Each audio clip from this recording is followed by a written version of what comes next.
So, like the grant that was signed for the community planning grant, there's also lists of substantial involvement for the Granite State Future as well from HUD. Now, in that application, there's a section in here that's titled Strategy to Address Barriers and Incorporate Existing Plans. Identifying and overcoming barriers.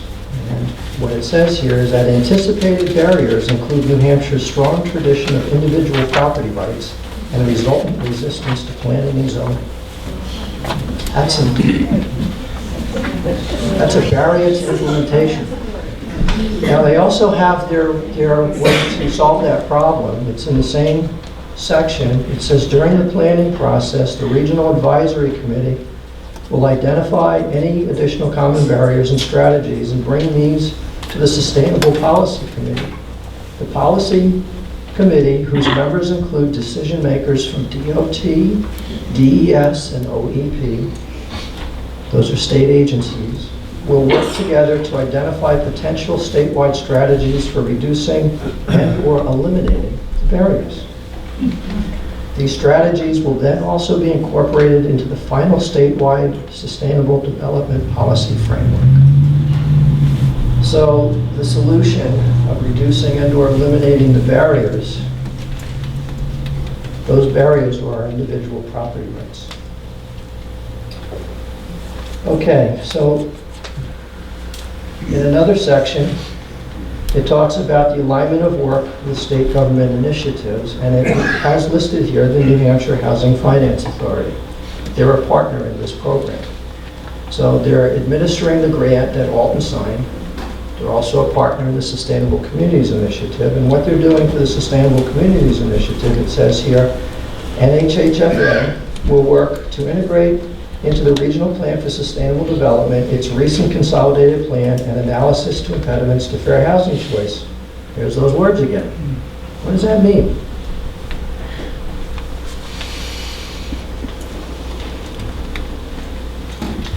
So, in another section, where it actually defines who the NHHFA is, it says that they'll participate on some committees. It also says, additionally, NHHFA will assist RPCs in developing housing plans that will address existing and future housing needs, assist in the development of impediments to fair housing choice. It goes on to say, let's see, in the narrative agreements, this was the application, it talks about that one of the outcomes is to increase the supply of affordable housing within a half mile of high-capacity transit services, reduce the cost burden of housing for the region's very low-income populations. It says NHHFA will provide guidance to the RPCs and ensure integration and consistency with the state analysis of impediments to fair housing choice. It goes on to say that discrimination in local land regulatory controls are the first two cited obstacles to fair housing choice identified within the 2010 analysis of impediments to fair housing choice. New Hampshire's regional planning commissions are recognized intermediary between state efforts and local governments and are uniquely poised to lead planning effort through the RPSD to promote alternative land use and development practices that will alleviate impediments to fair housing. So, there's a document that was produced called The Analysis of Impediments to Fair Housing Choice in New Hampshire. I just have some selected pages here. If my memory serves me right, I read this quite a while ago. This is like 100-something pages, and I think there's an appendix or two to it. But in this document, it says New Hampshire is a recipient of HUD funding and is therefore required to document that it is engaged in efforts to affirmatively further fair housing. U.S. v. Westchester County, a recent federal court case, makes it clear that these obligations to be taken very seriously and that local and state government officials can no longer, quote, gloss over, unquote, the civil rights certifications they execute when accepting federal community and housing development funds. Westchester County, New York was successfully sued by the United States and a housing discrimination organization under the Federal False Claims Act, alleging that the county had falsely certified that it was engaged in activities that affirmatively furthered fair housing. This case, discussed in more detail in another part of this book, should motivate state and local governments to conduct more meaningful analysis of patterns in segregation and structural impediments to full and integrated access within their communities. Down below it says, this is the second time the NHLA has produced the analysis of impediments under contract with the New Hampshire Housing Finance Authority. So the NHLA, who is a partner in the community planning grants, also wrote the analysis of impediments. Now, when I read this about the lawsuit with Westchester County, I found out about that the day that I was going to make a presentation to the selectmen in Wingham.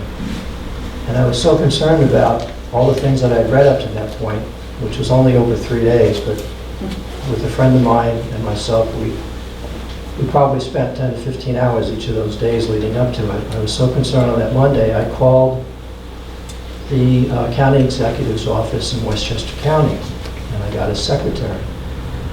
And I explained my concerns, what was going on. We were being asked to sign on to the Sustainable Communities Initiative. And I asked if my concerns would resonate with anyone in her office. She said, oh yes. In fact, I'm sure the county attorney will want to talk to you himself. She said he's very busy today, but I'm sure he would like to talk to you. I will have someone call you back. About 45 minutes later, the chief of staff called me back. We spoke for at least half an hour about the issues that are going on in Westchester County. And the settlement was because there were some clerical errors in the filing of the paperwork. And when the settlement was done, there was no guilt that was assigned to either party.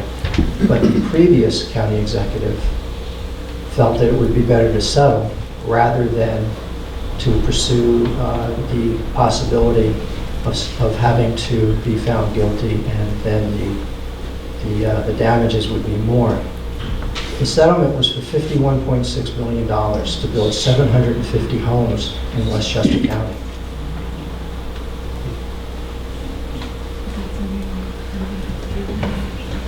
So I'm still reading from the analysis of impediments document.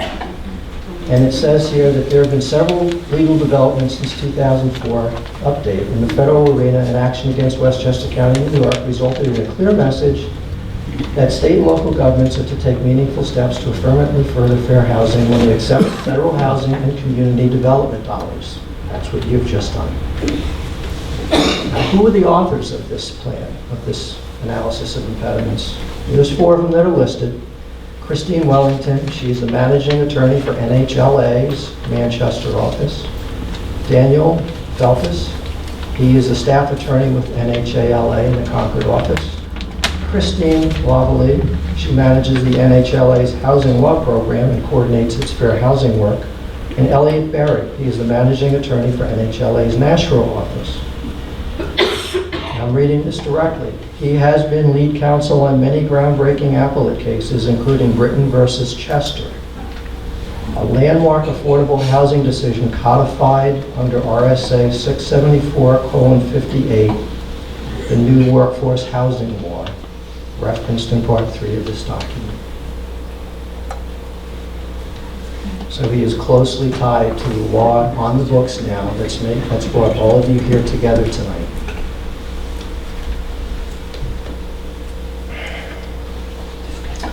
So, I think I'm going to jump ahead. I want to talk a little bit more about the Westchester County case.